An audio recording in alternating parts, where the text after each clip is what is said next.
Pessoal, bom dia. Nós estamos aqui para a gente resolver questões, dar um resumo dos temas que caem de direito administrativo na prova de escrevente do TJ do Estado de São Paulo. Na verdade, eu tenho uma boa dica para aquele que está me ouvindo, ou ao vivo, ou por gravação. Tanto o Estatuto do Servidor Público Civil do Estado de São Paulo, quanto a Lei de Improbidade Administrativa, são leis que caem não só para escrevente, mas caem para oficial de justiça, outros concursos do Estado de São Paulo. Ok? Agora, a Lei de Improbidade é para toda a nossa nação. Então, decorrente disso, como que nós vamos fazer essa aula resumo com resoluções de testes? Nós vamos, primeiramente, falar alguma coisa dessas leis, vamos mostrar o teste para você resolver comigo e nós vamos dar a fundamentação. Porque uma coisa importante de qualquer provas e concursos é o examinando, o candidato, aquele que vai prestar uma prova, é ele ter a mente do examinador. Não a mente do concurseiro, a mente do examinador, a mente de quem faz a prova, de quem elabora um teste. Qual que é a última coisa que um examinador que faz um teste para eliminar candidatos não preparados, ele quer? A última coisa que ele quer é ter testes anulados. Ele não quer ter testes anulados, com certeza. Segundo, o teste dele tem que ser um teste de nível que pessoas acertem e a grande maioria erre, porque não dá para todo mundo passar naquela quantidade de vagas. Então tem que ser um teste bem elaborado, de nível médio para difícil e também sem correr riscos de anulação. Então, a primeira dica que nós vamos ver aqui é como a gente vai estudar essas duas leis. Antes disso, o meu contato é professormarcelino@hotmail.com e com esse contato você me localiza também nas redes sociais, ok? Então, quais são as leis? Qual é o momento que essas leis foram feitas? Lei de Improbidade Administrativa, a Lei 8.429, de 92, foi uma lei criada na sequência, clamada pelo parágrafo 4º do artigo 37 da Constituição Federal. Então, o parágrafo 4º, ele diz que os atos de improbidade importarão o ressarcimento ao erário, multas. Agora, uma coisa que as pessoas acabam confundindo e declarando aí, apesar de ter alguns doutrinadores que entram por essa área, é que ato de improbidade seria crime. Não. Improbidade pode corresponder a um crime. A improbidade administrativa, ela pode até sofrer outras sanções. O próprio artigo 12 da lei estabelece que, independente de sanções penais, civis e administrativas, serão também punidos com as seguintes sanções. Aí vem lá as sanções de, por exemplo, suspensão dos direitos políticos, multa civil, ressarcimento ao erário. Existe algum crime na lei de improbidade administrativa? Existe. Aquele que, ao denunciar um ato de improbidade, sabendo ser o denunciado inocente. Isso é um crime. Então, na verdade, ilícito penal de improbidade pela lei não tem. Não foi esse, pelo que me parece, a vontade do legislador. Por quê? Porque, na verdade, ele queria dar um plus. Essa lei, já existia punições para o enriquecimento ilícito, dano erário, violação aos princípios? já existia para os dois primeiros. A lei Bilac-Pinto e a Pitombo de Godoy Ilha eram duas leis antigas da década de 50, que punia quem se enriquecesse ilicitamente com dinheiro público ou em relação ao cargo que desempenhava e também causasse dano ao erário. Muito bem, qual foi o plus, então, da reserva legal que a lei de improbidade administrativa trouxe? Na verdade, ela trouxe algo que serve efetivamente como último clamor, a violação dos princípios, que inclusive numa gradação seria o mais grave o enriquecimento ilícito, depois dano ao erário e violação aos princípios. Então nós vamos ver que a lei de improbidade, assinada pelo presidente Fernando Collor de Mello, proíbe, na verdade, a desonestidade, proíbe, na verdade, o prejuízo dado às ações de administradores, às causas públicas, esse prejuízo também, e a própria violação dos princípios da administração, implícitos, explícitos da Constituição Federal e leis infraconstitucionais. Então nós temos que tomar muito cuidado. Essa lei, ela tem um jeito para estudar para concursos. Então, primeiro eu vou mostrar aqui, na decorrência dos nossos testes, e depois quando a gente entrar nos testes do Estatuto dos Funcionários Públicos Civis, nós vamos também comentar isso, ok? Então vamos já passando aí para o primeiro teste. Leiam comigo. É ato de improbidade administrativa e cita a lei que causa prejuízo ao erário.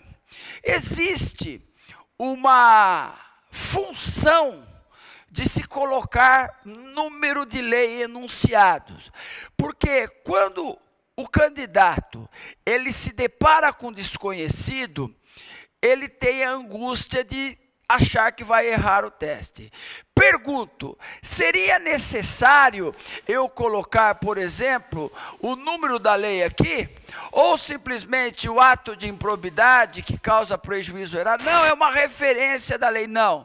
É exatamente para causar esse desconforto dentro de uma programação de neurolinguística, esse desconforto causado por número de leis, se porventura o candidato desconhecer que lei é essa. Quer dizer que o que ele está pedindo? O que seria um ato? E aqui já cabe uma ressalva. Tanto o enriquecimento ilícito, que está no artigo 9º da lei, quando você vai para o artigo 10, você tem todos os danos ao erário, e depois você tem violação aos princípios. Porém, essa lei, ela traz a palavra, antes de dar o rol, que não é taxativo, é exemplificativo, com a palavra notadamente. Ocorre que a jurisprudência tem entendido que deve estar ali. Não poderia extrapolar o que está ali por ser uma sanção, que talvez violaria aí o princípio da anterioridade da lei, então, e é um princípio constitucional, e isso seria inconstitucional, mas a lei, ela traz a palavra notadamente. Porém, só estão se aplicando aquilo que está ali, reconhecendo, portanto, a questão taxativa do que aquilo apresenta, por exemplo, no artigo 9º. Então, como que um examinador elabora um teste nesse sentido? Ele diz assim, olha, eu quero o quê? Eu quero aquele que causa prejuízo ao erário.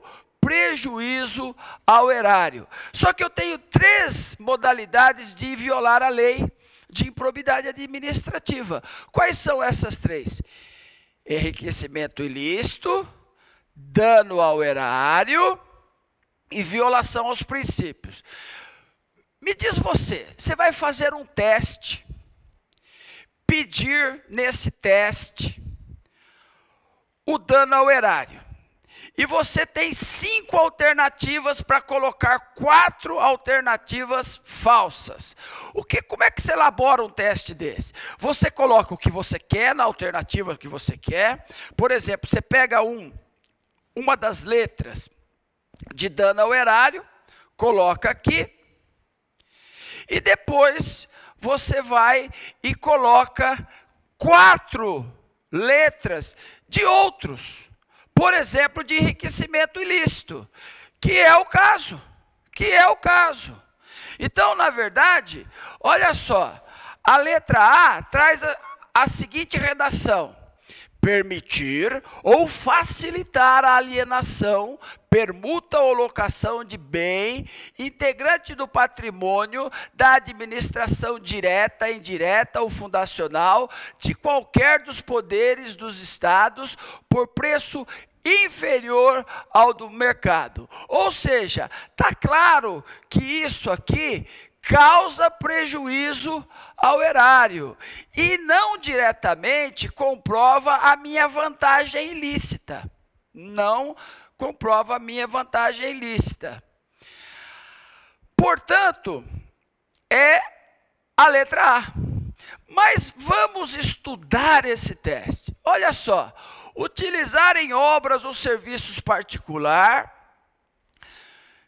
trabalho de servidores públicos. Opa, eu estou trabalhando em serviço particular, pondo servidor para fazer coisa para mim. Então, eu estou tendo um enriquecimento ilícito.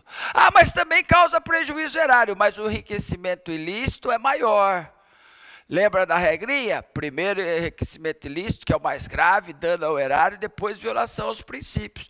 Porque, lógico, que quem enriquece ilicitamente, quem causa dano ao erário, também viola princípios. Mas é assim, se eu não conseguir pegar o infrator da lei no enriquecimento, eu vou para o dano ao erário. Se eu não conseguir pegar no dano ao erário, eu vou para a violação de princípios. Essa é a regra. E olha só, receber vantagem econômica, já para por aí, não precisa nem ler o final do teste. Receber vantagem econômica é enriquecimento ilícito. Aí você faz a mesma pergunta, mas e se essa vantagem econômica fosse um dinheiro público? Eu disse enriquecimento ilícito, primeiro dano ao erário e violação ao princípio, nessa gradação, ok? Aí, olha só, utilizar em obra particular veículos, também, eu estou causando prejuízo, mas é em serviço ou obra particular. Então, eu estou tendo a vantagem ilícita aqui, não é o que eu peço no enunciado, causa prejuízo ao erário. E, por fim, perceber vantagem econômica, para por aí, também está no artigo 9º, ou seja, enriquecimento ilícito. E aí, lógico que nós passamos a fundamentação legal, olha só, está lá no artigo 10, que é o dano ao erário. Lembrando que existe aí uma decisão do Supremo, embora o artigo de lei traga que é na modalidade culposa ou dolosa o dano ao erário, decisões reintegradas do STF têm entendido que o dano culposo seria, em tese, inconstitucional. Matéria ainda não sumulado, de maneira vinculada, eu acho que não tem ainda uma súmula vinculante nesse sentido, porém, é uma questão ainda em discussão, mas o fundamento, o primeiro fundamento foi para o ministro que já não pertence à corte, o Eros Graus. Mas é um fundamento que há de ser respeitado, porque efetivamente a garantia não está na Constituição, porque você pode, por exemplo, né, um policial que bate uma viatura por negligência, ele causou um dano, e então ele iria responder, mas foi por culpa, ele iria responder um ato de improbidade por dano ao erário. Então há de se pensar nesse sentido essa questão também. E hoje as viaturas policiais ou ambulâncias, são viaturas caras, né, de marcas famosas aí, e carros aí beirando a 200, 300 mil reais. Então há também de se ter razão essas decisões reiteradas do Supremo nesse sentido, ok? Olha lá o próximo teste sobre improbidade administrativa.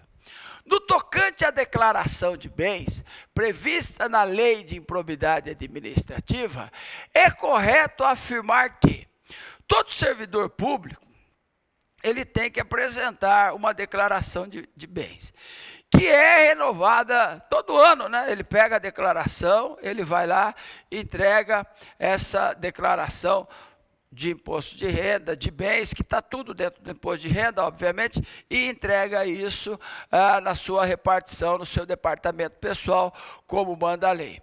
Então é importante porque dá uma transparência, porque vai mostrar aí se o indivíduo ele está exteriorizando, está mostrando, externando sinais ilícitos de riqueza. O indivíduo tem um salário de 20 mil reais e tem patrimônio orçado em 30, 40 milhões de reais, ou seja, nem que se ele trabalhasse 3, 4, 5 vidas, ele conseguiria adquirir um patrimônio desse, a não ser que ele comprove, olha, isso aqui é uma herança, eu ganhei 5 vezes na Mega Sena acumulada. Então a declaração de bem é uma medida de transparência, que demonstra ali a transparência do servidor público. Ah, isso não é inconstitucional, viola a privacidade. Não, negativo, você é um servidor público, um servidor do povo, portanto, ao povo você deve muita satisfação. Então, nesse sentido, a lei veio a calhar. Mas vamos ver ali qual seria a resposta. Olha lá, diz assim, é correto afirmar que não supre a exigência contida na lei de improbidade a entrega, em substituição à declaração de bem, da cópia da declaração anônima. Supre, aqui está não, mas supre. Então, estaria errada essa afirmativa, colocar o não lá na frente, né? A posse e o exercício do agente público, passei aqui, a posse ou exercício do agente público fica condicionados à apresentação de declaração dos bens e valores que compõem o seu patrimônio privado, a fim de ser arquivada no serviço de pessoal competente. Ou seja, é esta a alternativa B. Agora, olha só, alternativa C. A declaração de bens será quinquenalmente. Não, a lei diz anualmente. A palavra aqui, ó, somente será punido com a pena de demissão, a bem do serviço público, sem prejuízo de outras sanções cabíveis, o agente que prestar falsa declaração. Aquele que não entregar também, viu? Então, por isso que esse somente aqui acaba aniquilando essa alternativa, porque não só aquele que entrega a falsa, mas também aquele que deixa de entregar dentro do prazo. Será punido com pena de repreensão escrita, né? A repreensão é aquela punição assim, ó, não faça isso que é feio. Então, não é o caso, a lei determina. E qual é o fundamento desse teste de improbidade? O fundamento está lá, no próprio artigo 13, que eu recomendo, né? Essa lei é uma lei curtinha, é 25 artigos, é pouquinho. Você deve lê-la na sua integralidade, porque o examinador vai buscar com certeza alguns testes ali, para tentar ali conseguir que o candidato, somente aqueles bem preparados, consiga o êxito, não é verdade? Após o exercício do agente público, condicionados à apresentação de declaração de bens e valores que compõem o seu patrimônio privado, a fim de ser arquivada no serviço de pessoal competente. Então, é aí o dispositivo. Vamos lá. O próximo e último teste de improbidade, portanto, essa prova é a última prova que caiu. Então, é a prova mais recente que caiu as questões tanto de improbidade como o Estatuto do Servidor Público Civil do Estado de São Paulo, que são as duas matérias que compõem o direito administrativo. Então, vamos lá. No tocante à lei de improbidade administrativa, a Lei 8.429 de 92, é correto afirmar. Esse tipo de teste é um teste chamado teste aberto. Porque eu falo assim, ó, segundo a Constituição é correto afirmar. Você imaginou se eu faço um teste assim? Segundo a Constituição é correto afirmar. Eu posso pegar um artigo de direito tributário, pôr uma palavra errada, de direito penal, de direito administrativo, de direito ambiental, de direito civil, matérias que compõem também a Constituição Federal, e colocar alguma coisa errada para colocar a alternativa errada e uma pena certa. Ou seja, é um teste considerado nesse sentido, porque eu vou ter que ter muito conhecimento, é um teste considerado difícil, ok? Então, vamos lá. As ações destinadas a levar a efeito as sanções previstas nessa lei podem ser propostas até 20 anos após o término do exercício do mandado de cargo em comissão ou em função de confiança? Não, são 5, ou conforme prescreve também o tipo penal relativo ao mesmo ato de improbidade. A aplicação das sanções previstas nessa lei depende da aprovação ou rejeição das contas pelo Tribunal ou Conselho de Contas? Não, independe disso. A lei traz isto taxativamente, porque eu estaria vinculando uma norma a um ato de aprovação, e a lei entende que não, é mais um mecanismo de controle, e não um mecanismo integrado, é um mecanismo autônomo de controle, ok? Então, falsa essa alternativa. Aí vem lá. As disposições dessa lei são aplicáveis no que couber àquele que, mesmo não sendo agente público, induza ou concorra para a prática do ato de improbidade? Sim, está correta, olha lá. Porque muita gente acha que para cometer ato de improbidade ou estar sujeito às sanções da improbidade administrativa, nós temos que ser somente agentes. Não, aquele que concorre junto também, aquele que favorece, que tira vantagem, que está junto para desviar dinheiro, para causar prejuízo ao erário, ele também vai responder pela lei. Já vamos ver o fundamento, mas vamos ver por que as outras duas alternativas estão erradas. A autoridade judicial competente somente, inclusive aqui vai uma dica, né? Somente, só, nunca. Às vezes pode estar certo, professor? Pode, mas a grande maioria das vezes esses tipos de testes apresentam alguma impropriedade, como nós já vimos aqui. A autoridade policial competente somente poderá determinar o afastamento do agente do exercício do cargo após o trânsito em julgado? Não, tem medidas cautelares no sentido de afastar. A aplicação das sanções previstas nessa lei depende da aprovação? Também não, aprovação, rejeição lá do tribunal dos órgãos competentes? Também não. Então, o fundamento desse último teste de improbidade está no artigo 3º da lei. Parece cópia, né? As disposições dessa lei são aplicáveis no que couber àquele que, mesmo não sendo agente público, induza ou concorra para a prática do ato de improbidade, ou dele, olha só, o cara às vezes nem está lá, mas tirou vantagem, ó, ou dele se beneficie sob qualquer forma direta ou indireta. Bom, aqui nós acabamos, portanto, as 3 questões de improbidade que caíram na última prova. E eu gostaria que você prestasse atenção agora nessas informações que eu vou passar aqui para você. O Estatuto do Servidor Público, Lei 10.261, de 28 de outubro de 1968. É importante saber a data da lei? Nesse caso é. Por incrível que pareça, nesse caso é. Por quê? Já caiu o teste. Já caiu testes em provas que cai o Estatuto dos Servidores Públicos. Por exemplo, qual é o dia que se comemora o Dia do Servidor Público do Estado de São Paulo? Servidor Público Civil do Estado de São Paulo é comemorado no dia 28 de outubro.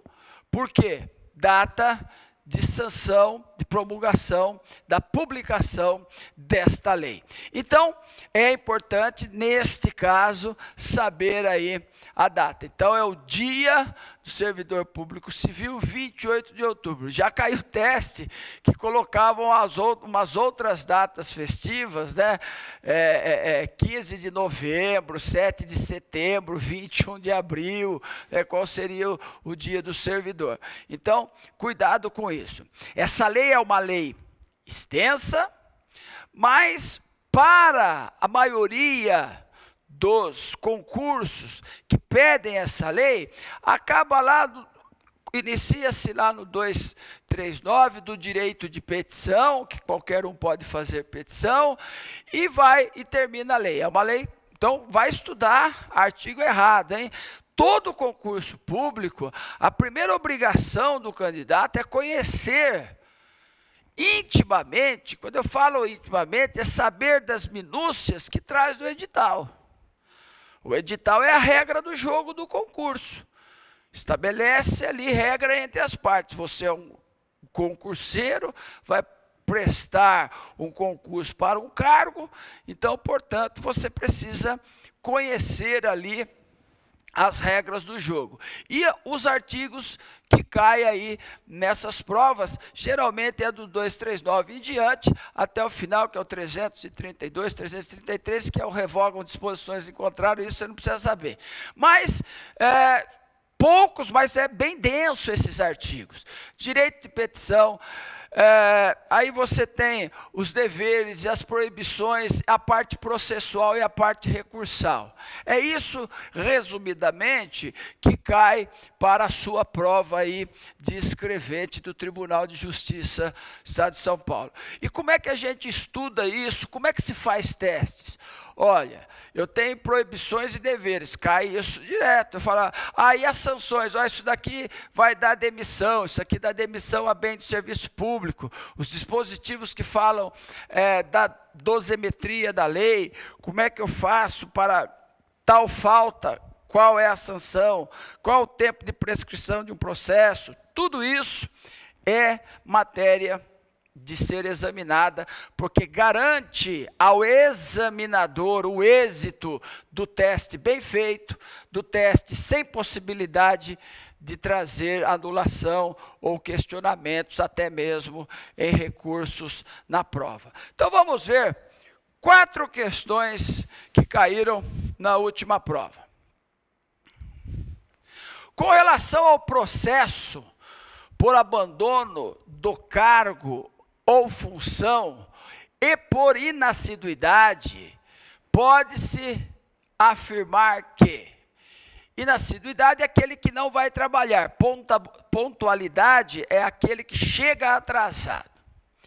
E aí, eu tenho as alternativas. Será instaurado processo para apurar abandono de cargo ou função, mesmo se o servidor tiver pedido exoneração? Não, se ele pedir exoneração, gente, ele não vai responder o processo de abandono, está na lei isso. Então, a partir dessa premissa, você já vai eliminar um monte de alternativas aqui. Olha só, não será extinto o processo instaurado exclusivamente para apuração de inassiduidade, se o indiciado pedir exoneração até a data. Não será instaurado? Não será extinto. Não será extinto? Será extinto. Essa é uma afirmação.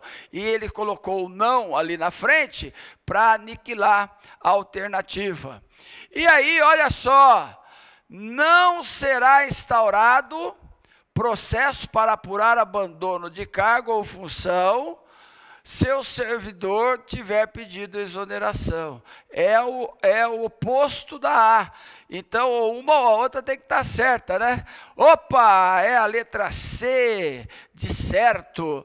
Olha só, não será extinto o processo instaurado exclusivamente para apurar abandono. Não, então colocou duas coisas aqui que aniquila o teste. Ó, não e exclusivamente. Será instaurado o processo para apurar a inassiduidade, mesmo se o servidor tiver pedido exoneração. Da mesma maneira, a alternativa está errada. Então, vocês viram como é que é feito o teste? Fundamento para isso, né? Está lá no 309, não será instaurado processo para apuração de abandono do cargo ou função, bem como a inassiduidade, se o servidor tiver pedido exoneração. Ué, ele já pediu para ir embora, né? Você vai demitir para quê? Né? Então, é essa a vontade que o legislador teve, porque você tem um gasto, né? Para você processar alguém, para você abrir defesa, etc. Se o cara quer ir embora, peça exoneração, né? Fique dando trabalho para a administração. Muito bem. O próximo teste, né? Ele é um teste que fala sobre as penalidades. Então, traz a seguinte redação, o enunciado do teste. No tocante às penalidades previstas no Estatuto dos Funcionários Públicos Civis do Estado, olha aqui que interessante. Aqui eles não colocaram o número da lei. Que hora eles colocam o número da lei e hora eles não colocam o número da lei. Então, mas não é para confundir, não. É uma não padronização, exatamente para quando ele colocar, se você não lembra o número da lei, já te causa um estresse. O seu subconsciente fala, eu desconheço esse teste. Então, é uma questão de que o examinador utiliza a seu favor. Aí vem lá. É correto afirmar, será aplicada a pena de suspensão nos casos de abandono? No caso de abandono, o cara tem que ir embora, né? Se ficar suspenso, é o que ele quer. Tem que ser demitido. A pena de repreensão será aplicada por escrito ou verbalmente? Verbalmente? Ela não faz isso. Não, está errado, né? A pena de demissão por ineficiência do serviço será aplicada mesmo quando verificada a possibilidade de readaptação? Não, a readaptação acontece, por exemplo, quando ele tem um problema físico, alguma coisa, ele pode, mental ou ineficiência, pode ser readaptado. Não se confunde com aproveitamento. Com aproveitamento é quando o cargo é declarado extinto, ou o cargo ele é declarado lá que não é necessário para a administração e eu faço um aproveitamento. Quando o problema é com o servidor, ineficiência, físico, mental, tal, eu vou readaptá-lo a outra função. Então, não. Então, a alternativa correta aqui é a D, de dado. Será aplicada a pena de cassação de aposentadoria ou disponibilidade se ficar provado que o inativo aceitou ilegalmente cargo ou função pública.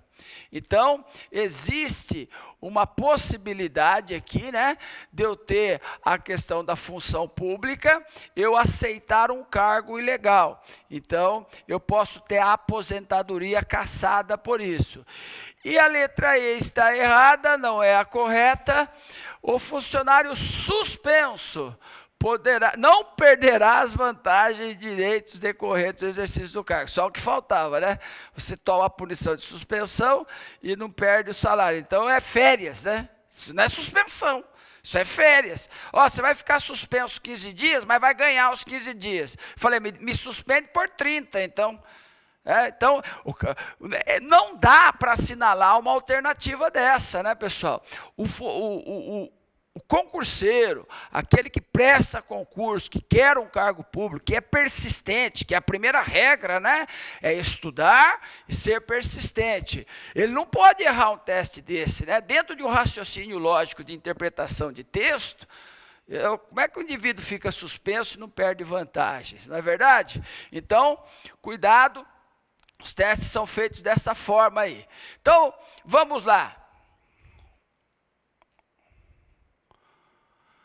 Aqui, fundamento para aquele teste está no 259, será aplicada a pena de cassação de aposentadoria ou disponibilidade, se ficar provado que o inativo, aí eu até coloquei as outras 4, que são apenas 4.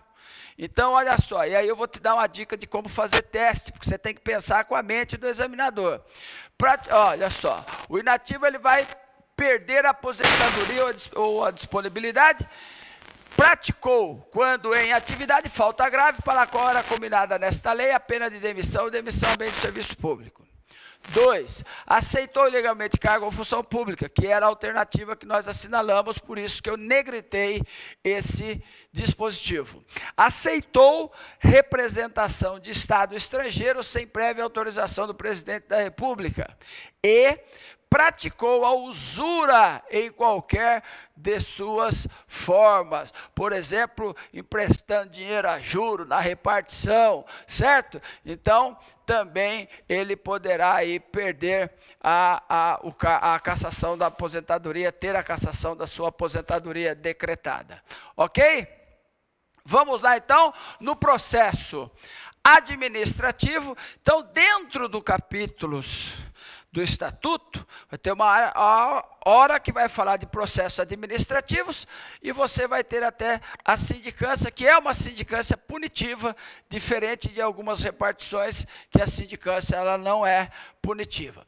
Vamos lá. Aqui eu considero aqui uma questão razoável, porque é aberta também no processo administrativo, você tem que conhecer o tema. Havendo denunciante, este deverá prestar declarações após o interrogatório na presença do acusado e seu defensor. Você já pensou se é obrigado o denunciante a olhar? Vamos pegar um caso que não é civil, né? É alguém que vai denunciar algum ato grave e a pessoa ameaçou ele de morte, etc. Você vai, então a lei dá uma possibilidade dele ser retirado para não ter contato com o denunciante. Não comparecendo o acusado, será decretada a suspensão do feito, sendo apenas autorizada a realização de diligências urgentes. Não, nesse caso, o processo, o princípio, né, utilizado aí é o da oficialidade, né, da marcha processual. Espera aí, ele está querendo ser revel, nós vamos declarar a revelia dele então. Então ele está respondendo o processo, não aparece, nós vamos declarar a revelia. Marcamos data certa, vamos pedir a suspensão dos vencimentos dele. Geralmente, quando faz isso, o cara aparece, né? Quando você pede a suspensão dos vencimentos. A letra C, citação do acusado será feita por edital, no mínimo 6 meses. Você já pensou? 6 meses, 3 dias, 10 dias se for por edital. Então, isso aqui é demais, né, gente? Isso aqui, 6 meses, não dá para o processo administrativo. Isso aqui eu acho que não existe em processo nenhum no mundo, né? Um raciocínio lógico também. Você já pensou? Vou marcar um interrogatório, marcar para 6 meses. Comparecendo ou não o acusado ao interrogatório, inicia-se o prazo de 3 dias para requerer a produção de prova ou apresentada. Letra D de novo. Então, a D apareceu aí mais uma vez, em razão da aplicação do princípio da publicidade, a imprensa deverá ter livre acesso ao processo. A imprensa, não, né, gente? Você pode declarar sigilo. O próprio processo administrativo, né? Quando eu tenho um processo penal que corre em sigilo e eu preciso de dados para o processo administrativo e eu peço para o juiz esses dados, eu tenho que manter aquilo também de maneira em segredo, né? Não posso sair divulgando. Então a regra da publicidade é uma regra que comporta honrosas exceções, na qual é uma dessas que eu acabei dando. O fundamento disso está lá, ó, uma cópia de dispositivo, gente, não é verdade? É uma cópia de dispositivo. Então, eu tenho aqui, ó, comparecendo ou não o acusado ao interrogatório, inicia-se o prazo de 3 dias para requerer a produção de provas ou apresentá-las. Ok? Vamos para aqui. Da decisão que aplicar penalidade, caberá recurso. Então, agora é uma parte processual de recursos, ou seja, eu tenho a parte de recursos. E aí, olha só a alternativa A, que será apresentada à autoridade superior e hierárquica a que aplicou a pena no prazo de 10 dias para motivadamente manter ou reformar. Não. Na verdade, na administração pública, o primeiro a conhecer de recurso é quem praticou a punição, porque eu vou apresentar fatos novos nesse recurso. Então, na verdade, olha só, o recurso por uma única vez, eu não posso ficar pedindo recurso também, né? Uma vez, 2 vezes, 3 vezes para a mesma autoridade. Contados da publicação da decisão impugnada no Diário Oficial do Estado ou da intimação pessoal do servidor, quando for o caso.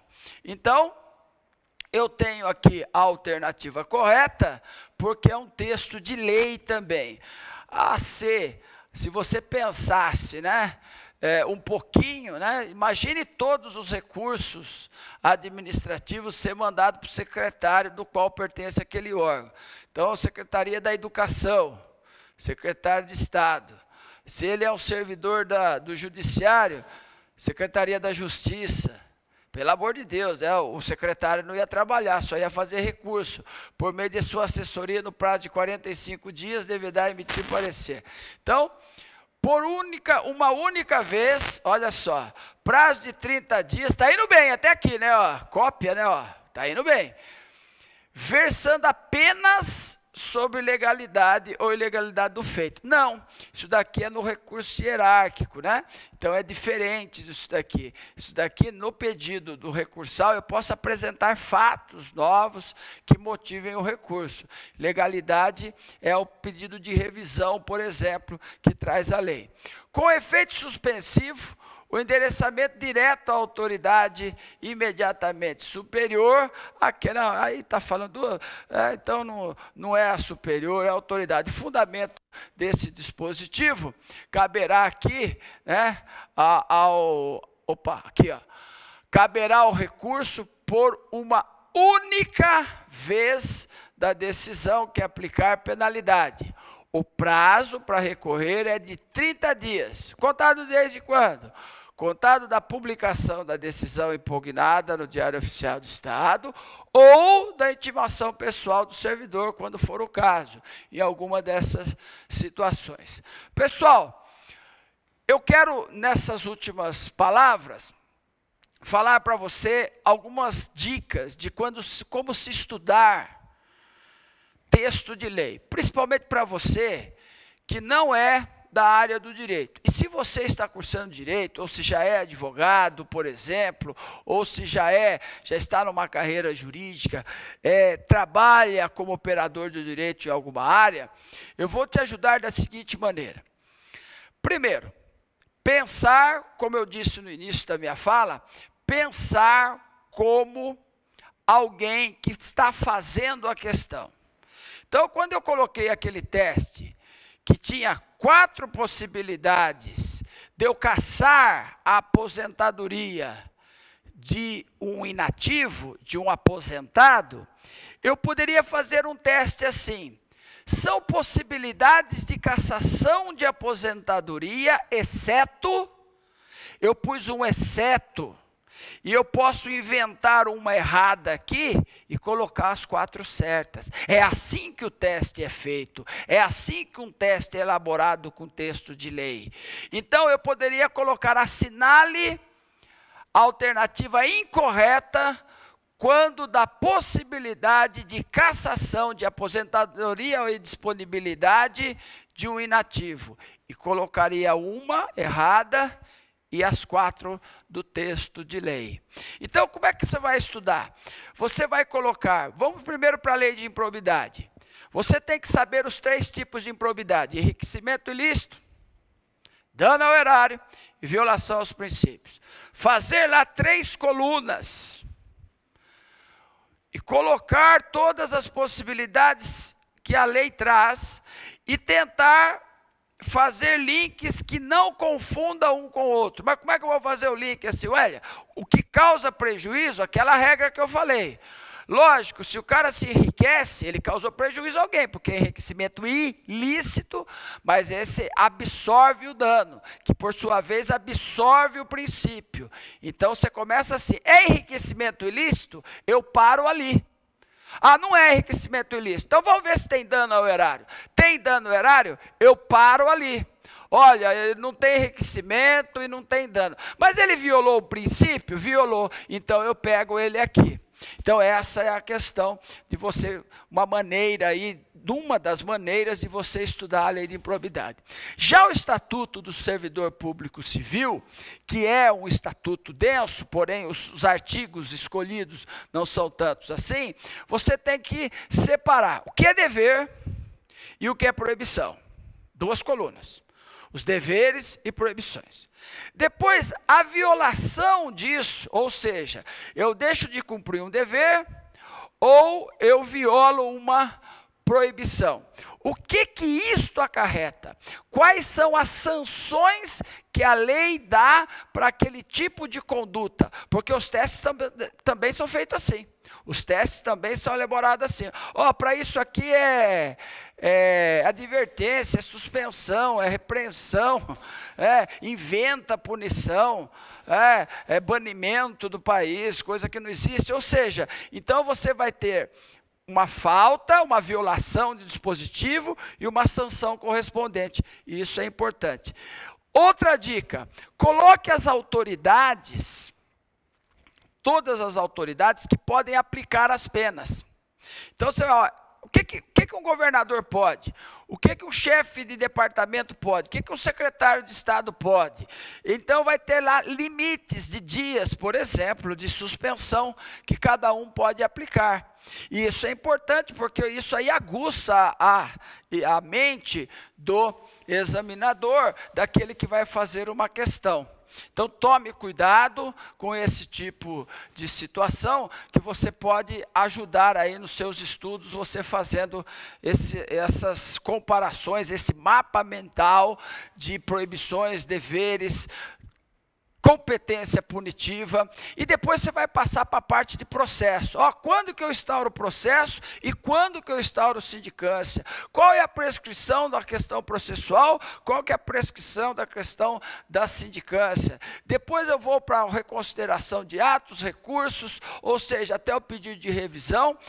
Eu vou fazer, na verdade, uma cópia. Se você é aquele sinestésico que precisa de exemplo, copiar, faça isso, que eu tenho certeza. E outra coisa, pegue os testes de outros concursos passados, ou de concursos de outro estado, no caso da lei de improbidade, ou de outras repartições, no caso do servidor público do estado de São Paulo, para você fazer testes, porque teste também acaba ali te ajudando. E uma coisa importante é o tempo de concentração.